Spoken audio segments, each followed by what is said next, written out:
you so much for joining us. And before we start, look, we did not want to talk about the election at all this week. We so badly wanted to give everyone a break. We even prepped a fun story about Iceland, which had a fascinating election yesterday. If you think things are turbulent this election, just be glad you don't live in Iceland. You see, pirates could soon be running that country. It's true. Pirates were running for election in Iceland. And granted, it was actually something called the Pirate Party, which stands for more transparency in government, but it was still very interesting, and we had some solid eye patch jokes.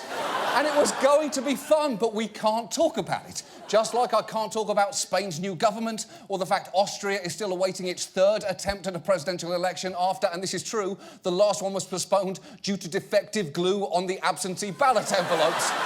I don't even have time to show you all of this YouTube video of a man who surprised a dog by dressing up as its favourite toy.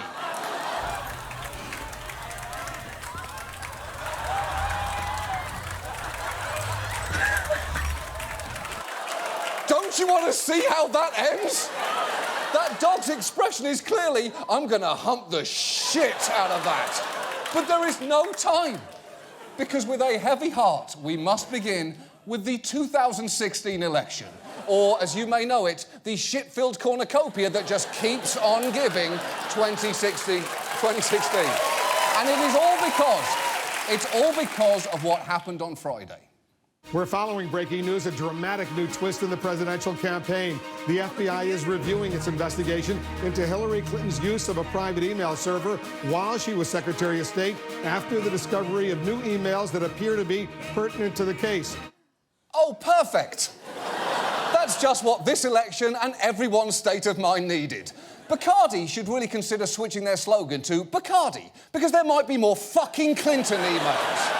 And if this shitty development in a shitty campaign season were not grim enough, there is also the matter of where this latest problem came from.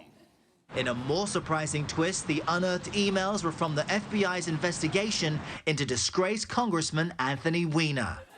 It's true. It seems Anthony Weiner is forcing the nation to relitigate the entire email controversy and putting Hillary Clinton's chances of winning the presidency in serious danger. Carlos Danger. Danger!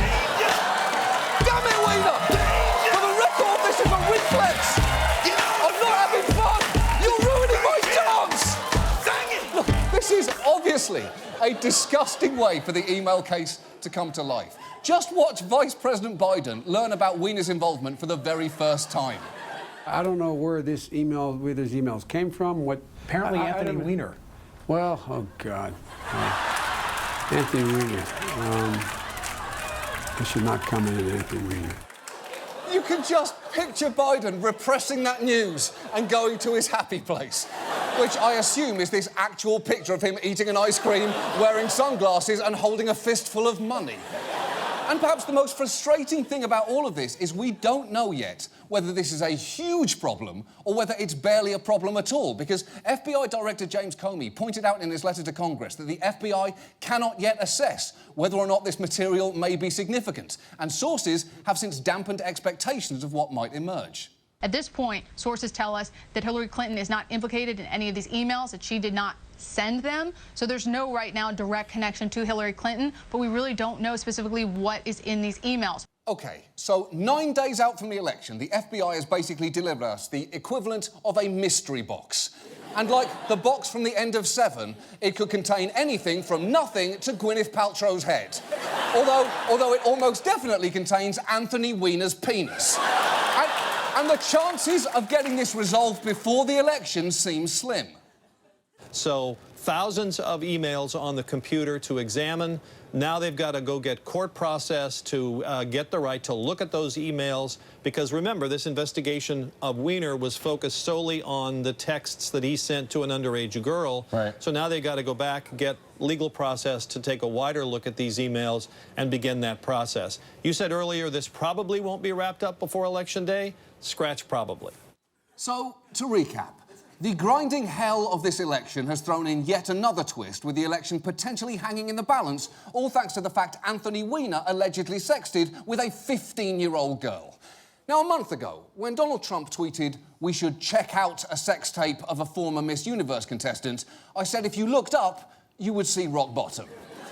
Well, if you look up now, you will see absolutely nothing, and I'll tell you why. We have burrowed through not just rock bottom, but through the core of the Earth, and we've come bursting out the other side, startling kangaroos, and we're currently hurtling toward outer space where there is no up, down, light or darkness, just an endless void in which death comes as sweet, sweet relief.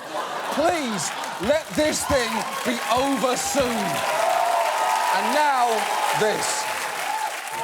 And now, the stream of consciousness musings of WCBS2 meteorologist John Elliott. It is 7:19.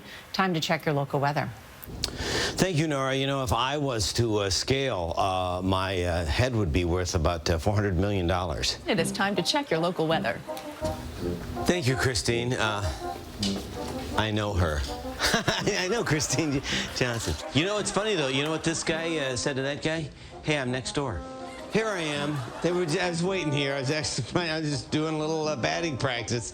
Rob Lowe and his hair are downstairs right now. This guy does not age. Look, a little gift for you, like a little pearl.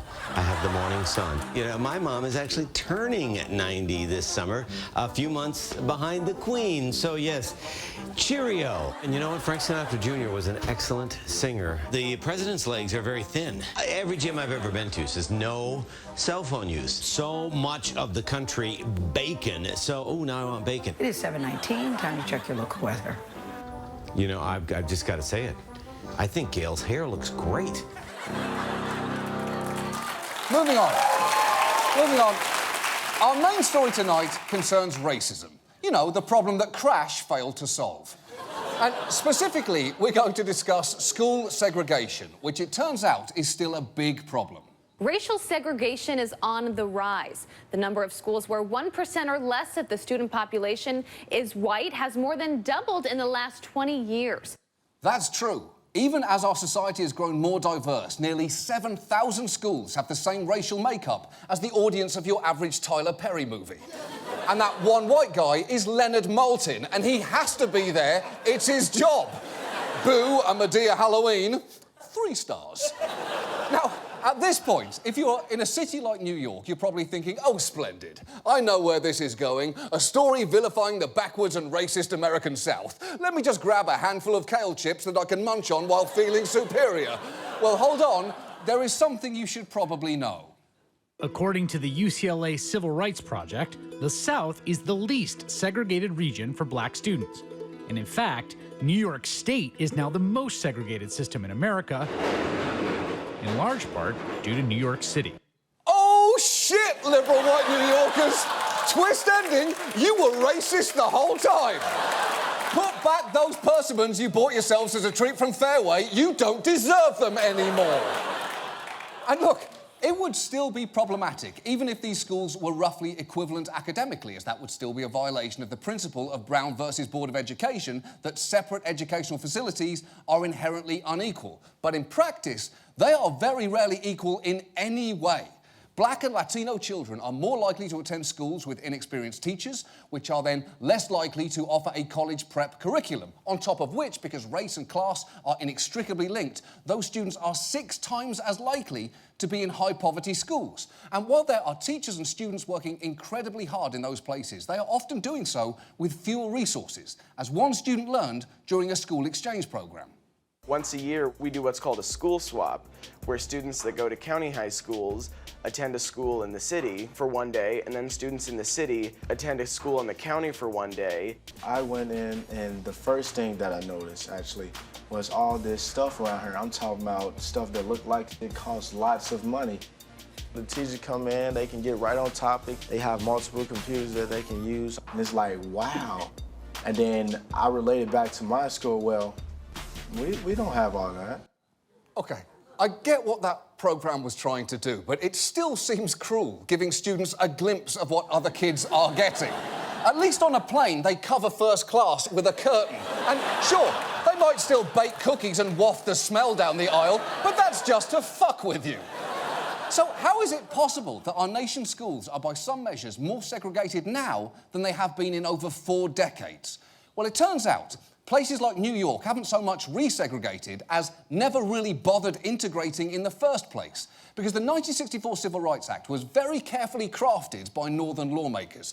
It targeted the kind of segregation by law which existed in the South, so you couldn't have a school that was officially designated whites only, but it exempted the so-called racial imbalance of northern schools. So if a New York school was all white because it was drawing from an all-white area, even if that area had been kept that way due to a host of explicitly racist housing policies, that was somehow fine. And if you're thinking that is some hypocritical bullshit, you are not alone. Malcolm X was pointing this out in New York at the time.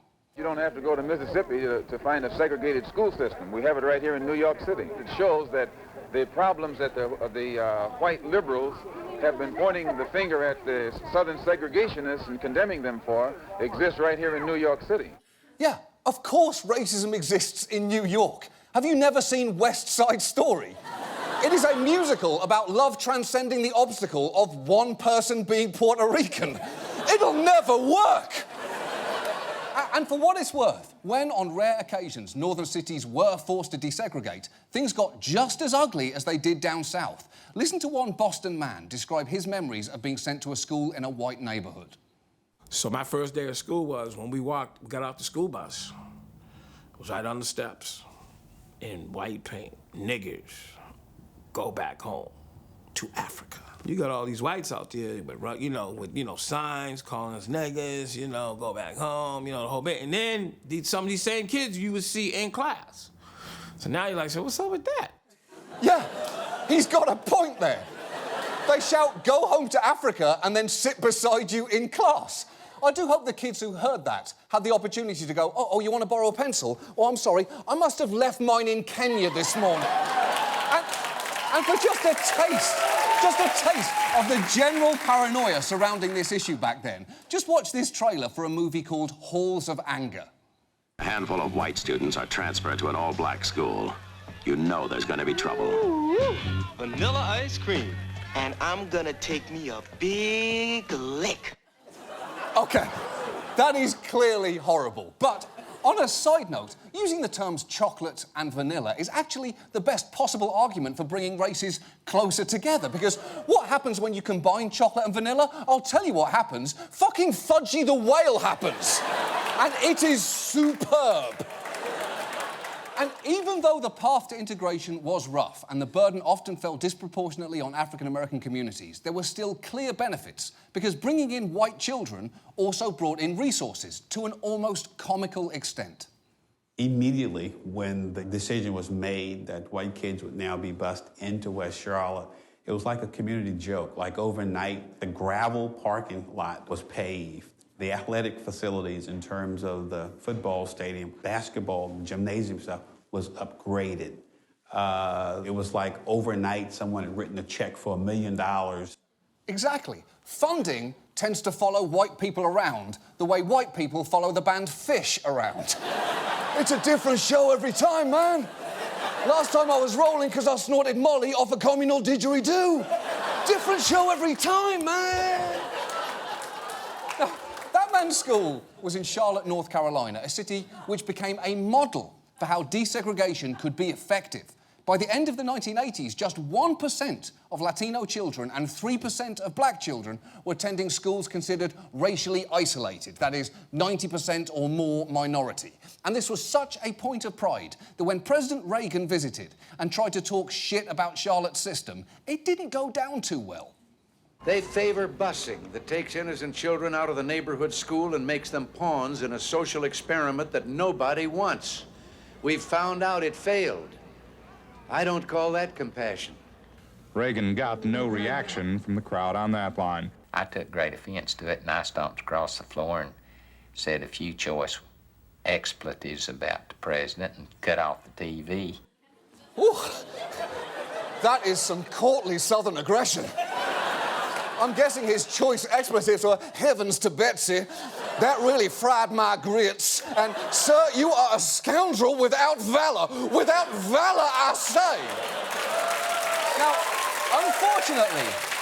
What happened next in Charlotte is basically the story of desegregation in a nutshell. Because in 1997, a white parent got upset when his daughter lost out in a lottery for a magnet school which had reserved some seats for black children. And even though she was still assigned to one of the top 10 elementary schools in the state, he filed a lawsuit. I really believe that my daughter's constitutional rights were violated. And as a concerned parent, and a responsible parent, I hope, I believe it was my job to look after her well-being. OK, sure, but she was already in a top 10 school. And I do get making sure that your kid has a good education is one of the most important jobs a parent can do. It's right up there with lying about not having a favourite child. Because every parent has a favourite child, and it's Dylan. It's not you, it's not any of your siblings, it's Dylan. Just ask your parents. They like Dylan. But he does his own laundry. But that man's selfishness had a huge impact. A federal judge ruled in his favour, vacating the district's desegregation plan and basically blowing up the whole thing. And tragically, Charlotte then experienced swift resegregation, as by 2010, those 1% and 3% figures for Latinos and blacks had grown to 44% and 47%. And I know it is tempting to be angry at that one parent, especially because, and this is true, before the verdict even came down, he moved his family to California, which is the constitutional challenge equivalent of farting in a crowded elevator just as you're stepping off of it. But to be fair, this wasn't an isolated incident. All over the country, desegregation plans were struck down, thanks in part to Supreme Court rulings making it easier to challenge them. And the prevailing narrative became that desegregation imposed too high a cost on students for a benefit that was no longer necessary. It's an attitude that's best summed up by this Louisiana state senator. Do you think that you have to bus children all over, or bus them long distance, so you can say you sit in a seat next to someone diverse, different from yourself? The Justice Department, now they achieved their goal. Who can say we're not desegregated? We have an African-American president. We have an African-American mayor here in Baton Rouge with a majority white in the parish. We've been through all that. And there it is. The idea that because President Obama was elected, systemic racism was pretty much solved. Which is absolutely absurd, because racism is not one of those things that just disappears on its own in due time. It's not like chickenpox or Chewbacca Mom. And I know I have just restarted the clock on that one, and I am genuinely sorry. So the only solution here is to be proactive, because remember, if you just assign kids to their neighbourhood schools and their neighbourhoods are segregated, you will have a segregated school. And clearly there are some parents who, it seems, would resist just about anything that might result in integration. Just listen to how these parents in St. Louis reacted to the idea of students from a mostly black community being added to their schools. So will this district send my son to a better school when this one goes down? We don't want this here in Francis Hall. I deserve to not have to worry about my children getting stabbed or taking a drug or getting robbed, because that's the issue. Ooh, that is not subtle. She's just a homies and a baggy pants away from full dog whistle bingo. And look, those parents are all extreme examples, but even if for a moment you give everyone the benefit of the doubt and you assume that all complaints about bus schedules or class sizes are actually just about buses or class sizes, the hard truth is you don't have to be intentionally racist to do things that have racist effects. In the 60s, if you had insisted on separate lunch counters, not because you hated black people, but just because you loved your son so much you wanted him to get his lunch quicker, the end result would have been exactly the same. And while I get the impulse to seize every tiny advantage you can for your kid, I get that. Segregated schools cause devastating harm to actual children, and not just to their education, but to their very sense of self-worth.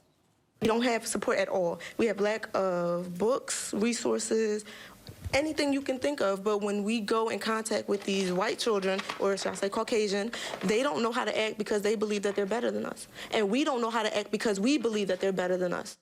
And that is heartbreaking, because classrooms should teach children about the importance of self-esteem, not rip it from them, because that is what prom is for.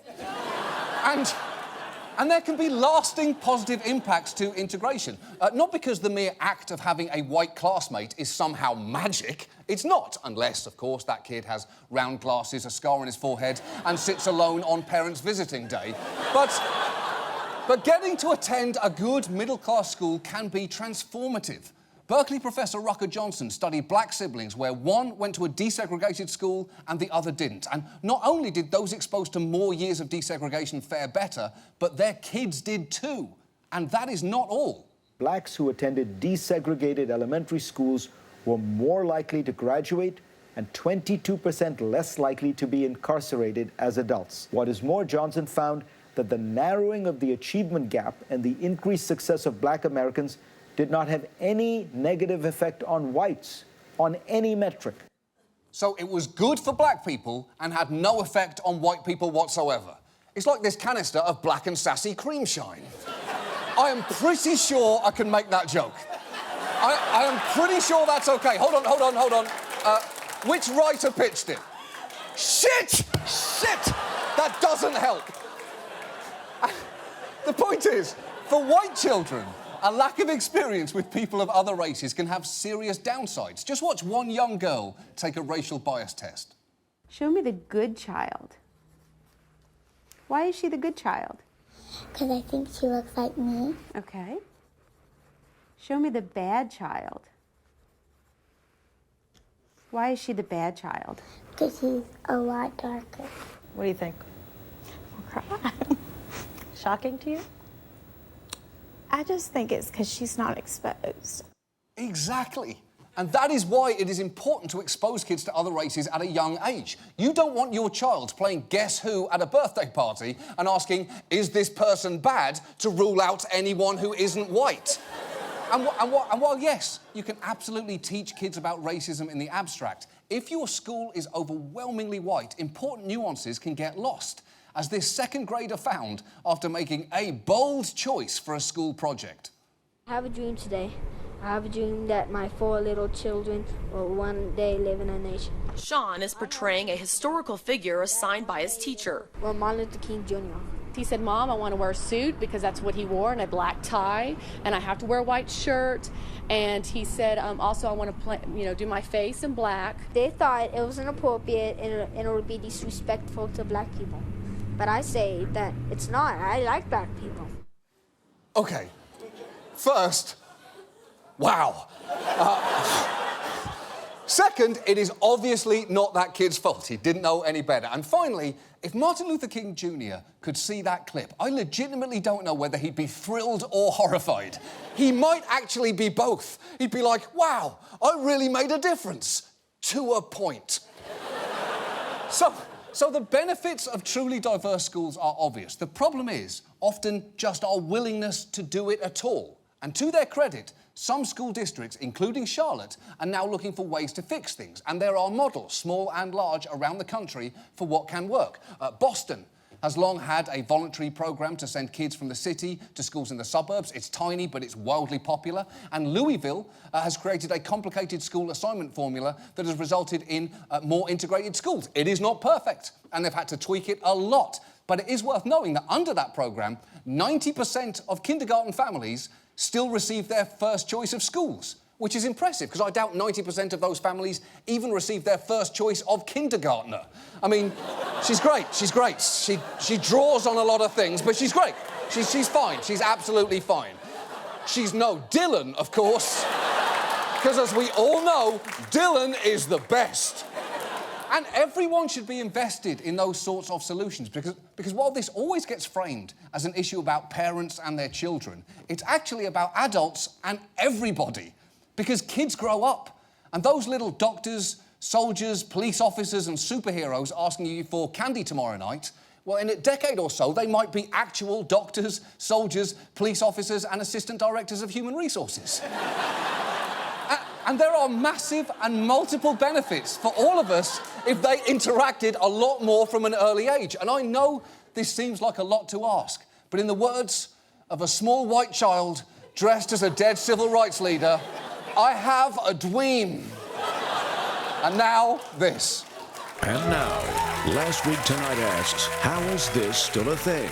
This week, Voting on Tuesday. How is this still a thing? In the United States, two things are for certain.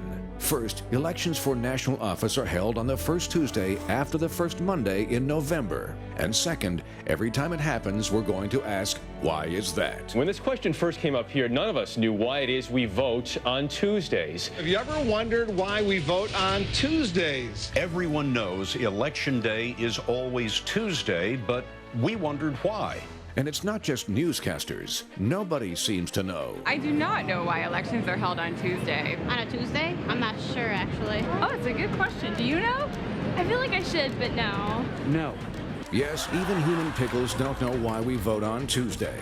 It's just one of those mysteries that no one can figure out, like, where's the remote? Or why doesn't Jason Bourne just Google himself? But the reason actually comes from an 1845 law, passed for a very 1845 reason. People had very limited access to move about. Polling stations or where they'd vote would be extreme distances.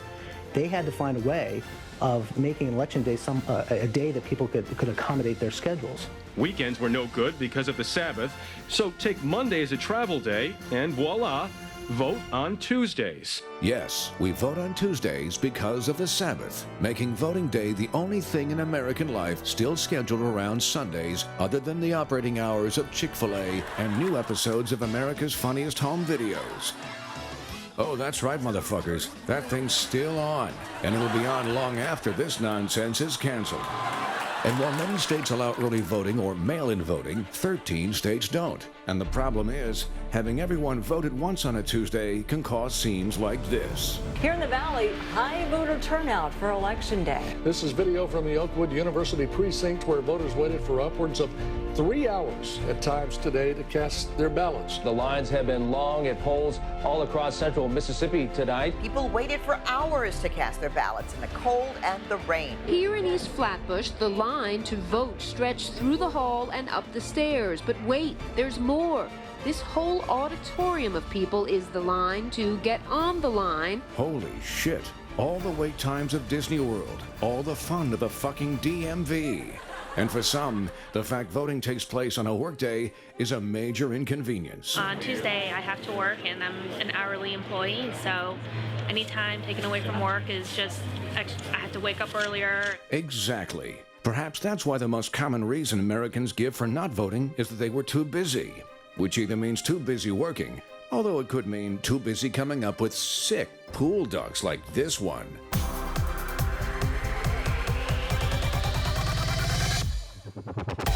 Because this is America, and there is all sorts of really cool shit to do. So, what could be done? Well, we could expand early voting, move Election Day to a weekend, or keep it where it is and declare it a national holiday like it is in Puerto Rico, where their turnout is not only consistently higher than the 50 states, but their voting day is consistently more awesome. But until we do that, we're going to be forced to squeeze in voting in between work, doctor's appointments, or a few quick rim-rattling Nerf dunks, just so farmers who have been dead for more than a century won't have an excuse to miss church. All of which returns us to the question, voting on Tuesday. How is this still a thing? That's our show. Thanks so much for watching. See you next week. Good night.